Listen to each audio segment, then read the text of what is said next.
Amis pêcheurs à la mouche, bonjour. Donc je reprends une série de podcasts qui va s'appeler les blablas inspirationnels.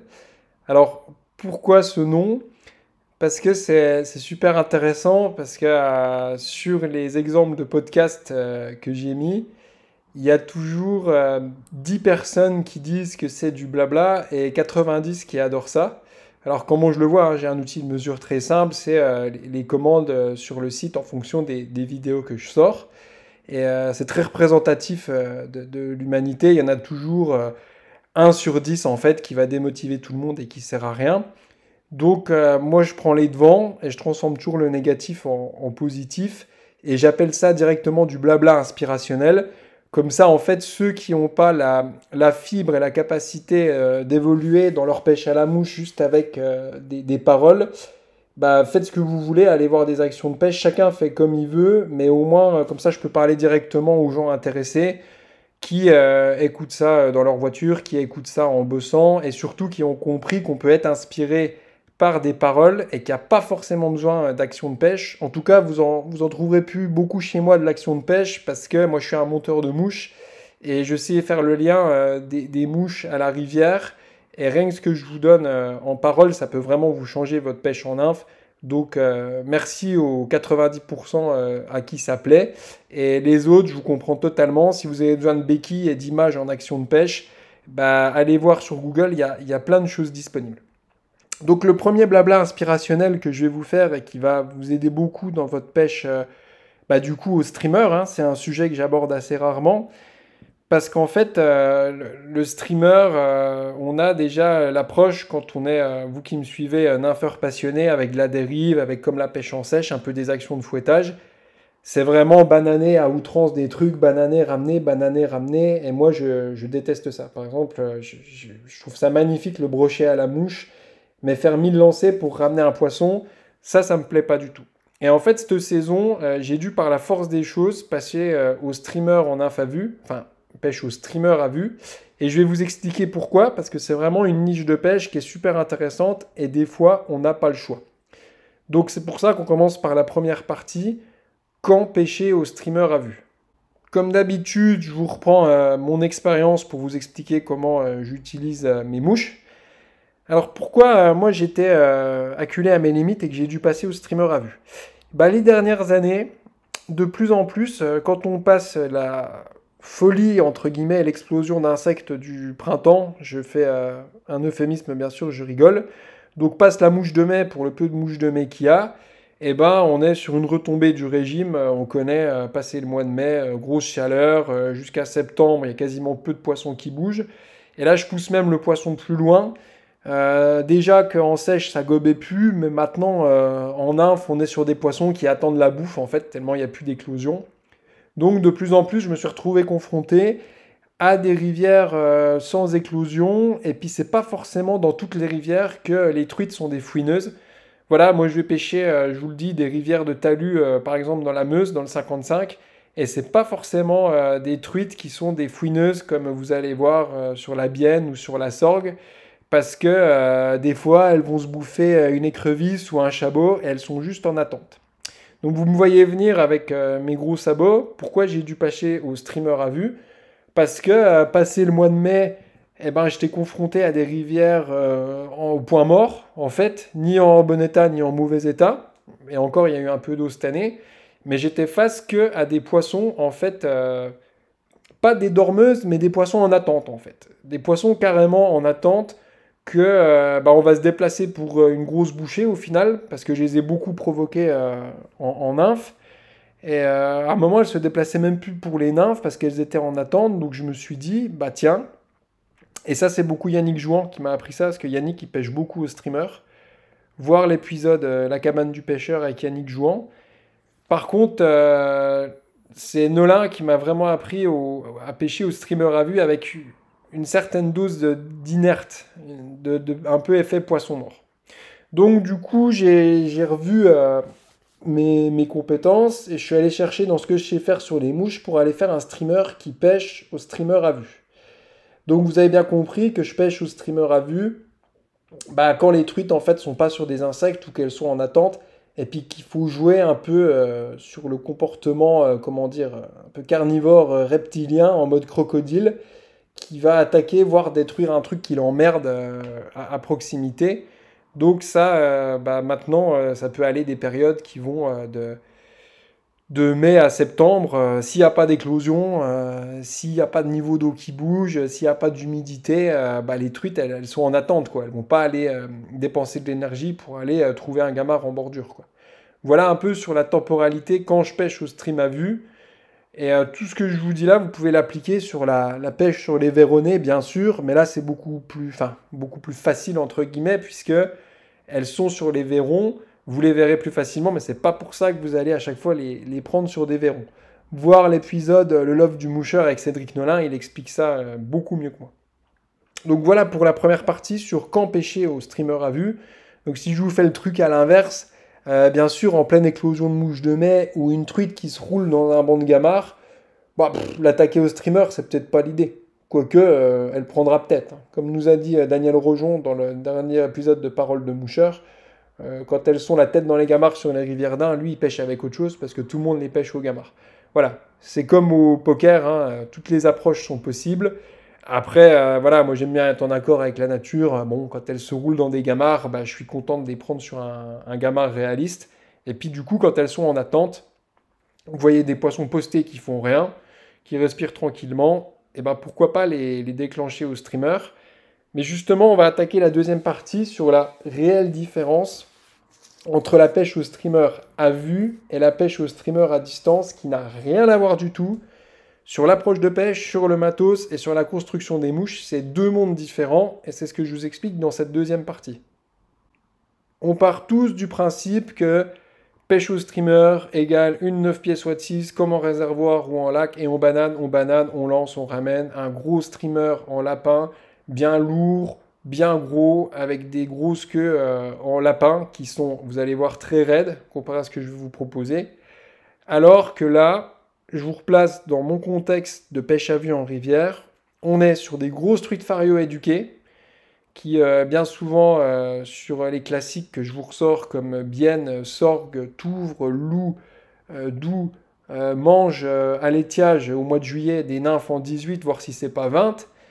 Donc, le bon gros bunny streamer là en lapin qui fait 15 cm de long avec la tête en tungstène ou l'olive, les trucs en mode comme Branko Kasparin en Slovénie, c'est pas que c'est mauvais, mais franchement, c'est pas l'idée du tout. Pourquoi? Parce que sur de la pêche à vue en rivière, donc sur des eaux très lisses et des problèmes de visibilité, tout ce qui va faire du bruit en tombant dans l'eau, ça va faire barrer les truites. Vous le savez. Vous savez déjà qu'un plouc d'une bite tungstène 1,5, c'est la mort. Donc le bon streamer pour pêcher à vue, c'est pas du tout le gros streamer en lapin. On va aller dans quelque chose de beaucoup plus mobile, beaucoup plus réaliste. Et puis comme c'est des poissons éduqués, je dirais plus petits, mais toute proportion gardée. Parce que quand on pêche au streamer à distance, un truc qui nage à 10-20 mètres, qui fait la taille d'un rectangle moyen, pourquoi pas? Mais en rivière, je trouve qu'il faut quand même tempérer et rester sur la taille d'un ablette ou d'un verron, parce que elle pourra bouger une grosse truite en attente sur un gros streamer en lapin de 20 cm de long, mais je pense que c'est pas vraiment l'idée sur la finesse de la pêche à vue en rivière, et de toute manière, ça va faire trop de bordel quand vous allez le poser sur un poisson qui est posté à vue. C'est ça qu'il faut que vous reteniez sur la pêche au streamer à vue. Il y a vraiment le plouc, que je vais d'ailleurs appeler après le schlaf du streamer, qui doit être très important. Et c'est pour ça qu'après on va voir la constitution du bon streamer à vue. La deuxième chose, et j'espère vous proposer mes streams à bout, c'est mon streamer préféré pour la pêche à vue, donc c'est un mélange de lapin et de marabout, mais c'est des streamers pour moi qui sont utilisés avec du marabout, et c'est vraiment l'optimal dans la pêche à vue, le marabout, parce que c'est léger, discret, et ça fait un effet serpillière quand c'est mouillé, et donc du coup ça schlaffe en surface. Donc j'utilise le nomatopée schlaf, vous m'avez compris, à l'inverse de plouc, parce que ton streamer serpillière, il va glisser comme un hors-bord en surface, et il va être maxi discrétion à l'impact. Et le marabout, donc c'est double avantage, parce qu'il offre cette discrétion, d'impact et après une danse incroyable parce que c'est du marabout tourné. Mais je vous en parlais plus après. Ce que je veux dire là, dans cette différence de pêche au streamer à vue et à distance, c'est que en fait le streamer que je pêche à vue avec du marabout, il est fragile. Mais il est fragile si vous allez dans un réservoir et que vous allez bananer 200 lancers avec un streamer en marabout, à un moment, au bout de 20 lancers, il va faire la gueule. Alors qu'en rivière, vous voyez la fréquence d'attaque, en France, quand tu attaques déjà 12 truites de plus de 50 dans la journée, parce que voilà, des truites de 30, ça sert à rien de les attaquer au streamer. Donc mon streamer marabout, il correspond bien à une pêche à vue ponctuelle. Moi, mon stream à bout gris, là, ouais, il me permet de sortir entre 4 et 5 truites et de faire, je sais pas, une cinquantaine, soixantaine de lancers dans l'idée, quoi. Après, il est un peu dégarni parce que c'est le compromis du marabout avec sa mobilité, quoi. Donc voilà, si à tout hasard je mets ce streamer en ligne, par pitié, n'achetez pas ce streamer pour le pêcher à distance en réservoir, ça sert à rien, il tiendra pas le choc, franchement, au bout de 50 lancers, c'est pas du tout un streamer qui est fait pour pêcher à distance, utilisez plutôt des pouics ou je sais pas quoi, des streamers très robustes pour le réservoir. Moi, c'est vraiment, vraiment, vraiment, et j'insiste là-dessus, un streamer de pêche à vue, quoi. Donc voilà, j'espère que vous avez compris la différence entre la pêche au streamer à vue et à distance. Et aussi, donc moi, c'est toujours mon approche, mais il y a beaucoup, beaucoup d'arbalètes dans la pêche au streamer à vue. Vous voyez, on intègre encore une proportion à laquelle on pense jamais. Parce que vous pensez tout le temps à fouetter, mais malheureusement, je sais que ça fait mal à beaucoup d'entre vous. Plus la pêche en nymphe se modernise, moins on va fouetter en fait. Enfin, moins on va utiliser de soie, ce qui est différent. Parce qu'on peut aussi, en petite rivière, bah, fouetter un streamer sans soie parce qu'il a du poids. On peut faire juste un envoi en un jet de fouettage, que j'appelle les lancers en proxy. Et puis vous pouvez le bananer quand même à 10-15 mètres de vous. Donc il y a quand même une notion de fouettage, mais sans soie, quoi. Et d'ailleurs, dans mon action de pêche, moi au streamer à vue, c'est moderne, moderne, hein. C'est ma 11 pieds soit de 6 avec le blanc non verni, parce que beaucoup d'arbalètes, pas de reflet. Soit de 6 pour pouvoir treuiller des grosses mémères de 60 qui bouffent dans des tas de bois. Et là, pour le coup, c'est 100 mètres de 22 centièmes. Donc j'ai pris quoi Ouais, j'ai pris du rameau là, cette saison. Du rameau en 22 centièmes, bah, avec le rameau, tu dérames. Donc vous avez d'un seul tenant en 22 centièmes avec un petit stream à bout là, je peux vous dire, normalement elles y passent toutes, quoi. Après, je fais sans ardillon. C'est un peu foufou sur les grosses truites de faire sans ardillon, mais bon, qu'est-ce que vous voulez quand on a une éthique et qu'on aime ça, on fait ça jusqu'au bout. Voilà, je pense que vous avez bien compris la différence entre le streamer à distance, bananer, bananer, bananer et ramener, et le streamer à vue qui est vraiment une traque avec une discrétion de l'impact.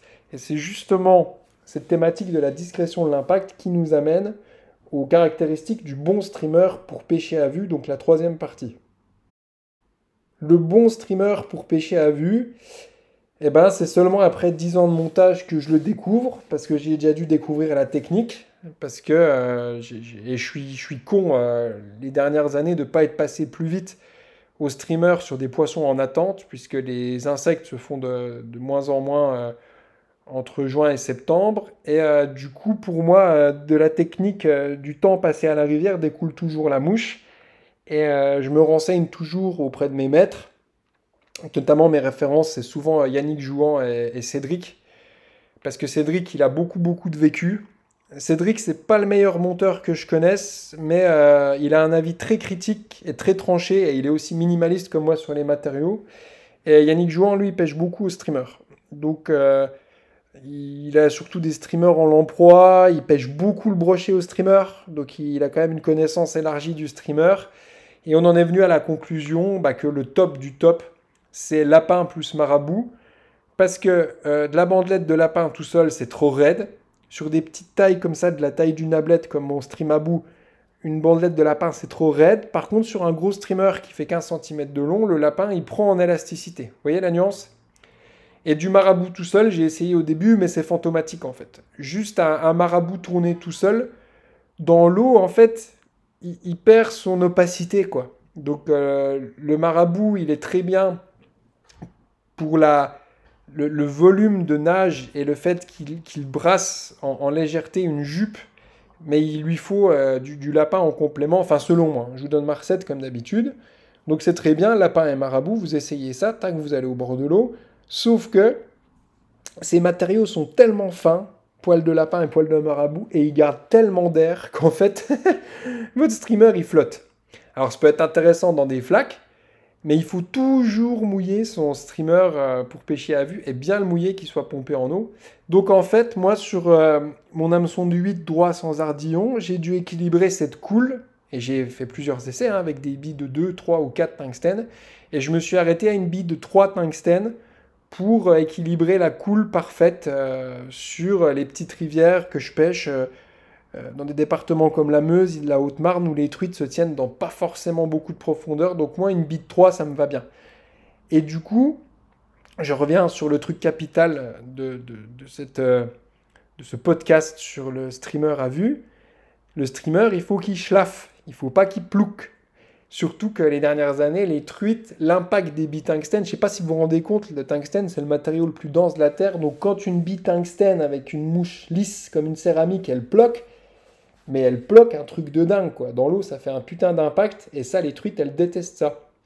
Alors que moi, ma bite 3, qui est enchevêtrée dans une serpillière de marabout et de lapin, eh ben, vous verrez par vous-même, ça schlaffe sur l'eau.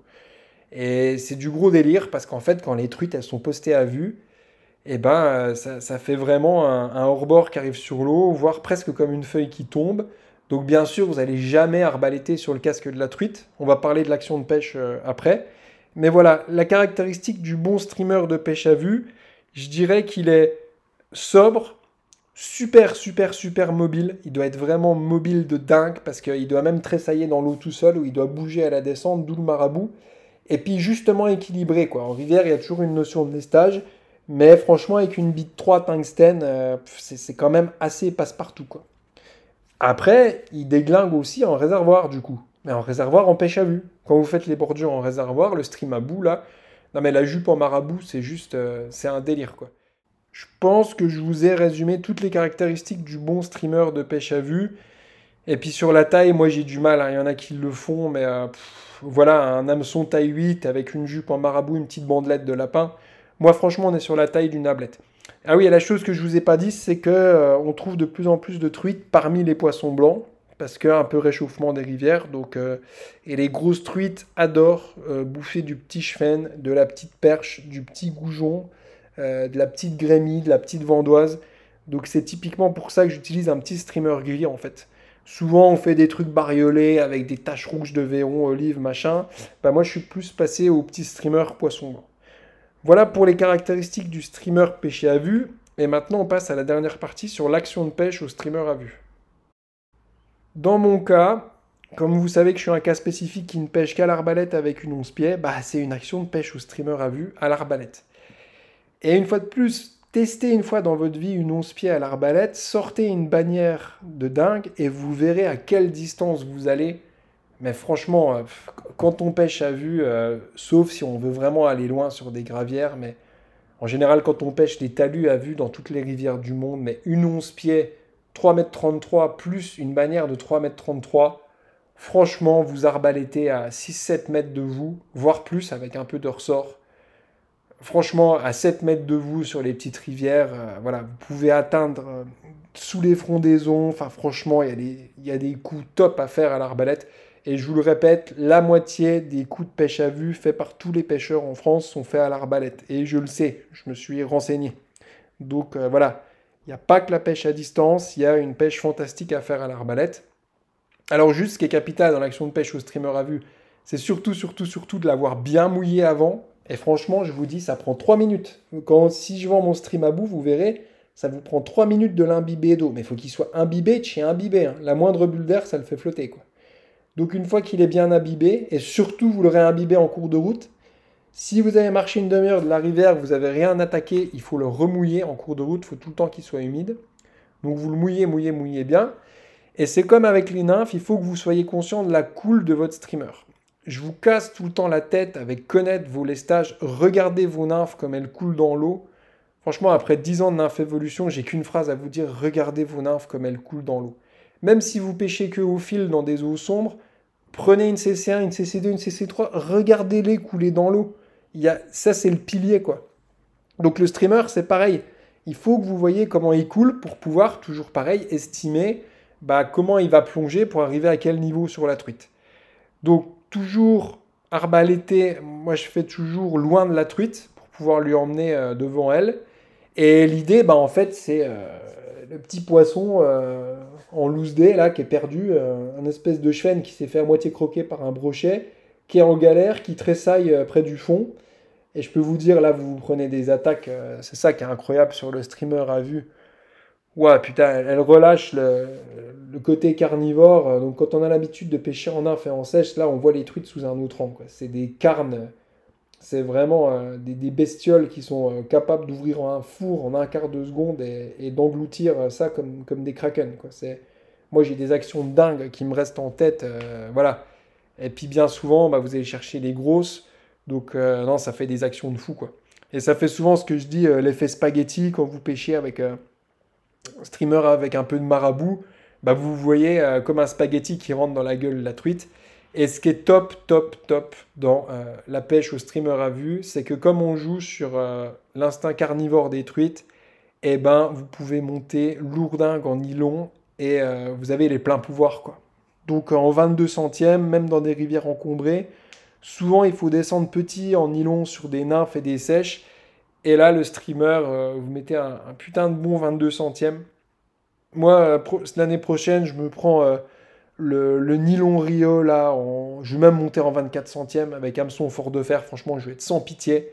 Et après, franchement, c'est juste, vous allez péter la canne, quoi. Parce que franchement, si vous pêchez dans des rivières avec des tas de merde comme moi, vous êtes avec un nylon 24 centièmes du Rio d'un seul tenant, que vous avez l'hameçon qu'il faut, un bon hameçon à carpe fort de fer ou un bon Tiemco fort de fer.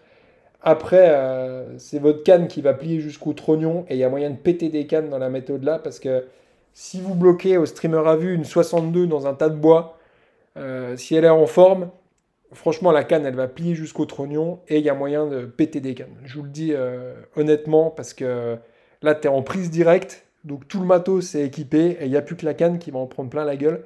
Mais c'est vraiment de la pêche de dingue, quoi. De les voir se déplacer sur les streams, elles en font de ça. Et du coup, moi, cette année, j'ai un peu sauvé ma pêche. Parce que, comme je vous l'ai dit, je peux faire que les coups du matin parce que je garde le gamin en bossant les mouches à la maison. Donc, j'ai un matin par semaine où j'allais voir les truites. Et pendant deux trois sorties, elle était tellement inactive, je suis passé au streamer et là, c'était le jour et la nuit, quoi. Dès que j'ai descendu un stream à bout, ça a coffré direct, quoi. Donc, une petite niche de pêche un peu sous-cotée. Vraiment un régal. Si vous pêchez à vue et que vous êtes sur des poissons inactifs, pêche au streamer à vue, mais il faut vraiment the streamer spécifique. Et je vous promets, j'essaye de le sortir de cet automne. Je vous cache pas que c'est super chiant à monter. Enfin, c'est un plaisir à monter, mais faire sans stream à bout, c'est un boulot de dingue, quoi. Tourner la jupe de marabout et tout, mais c'est vraiment un streamer très très très prenant. Voilà pour ce petit podcast blabla inspirationnel. Pêche des grosses truites au streamer à vue, ça va en embêter 10 sur 100 d'entre vous. Et les 90 autres qui ont compris la chose, que vous avez l'inspiration, vous n'avez plus qu'à appliquer ça au bord de l'eau. Je suis sûr que ça va vous aider. Je vous remercie, ça me fait beaucoup plaisir de partager ça. Et c'est un podcast qui va permettre à des milliers de moucheurs d'aller tarter des grosses truites au streamer à vue. Donc je vous souhaite plein de grosses totoches à l'épuisette, des grosses attaques sur vos streamers. À bientôt pour un nouveau podcast.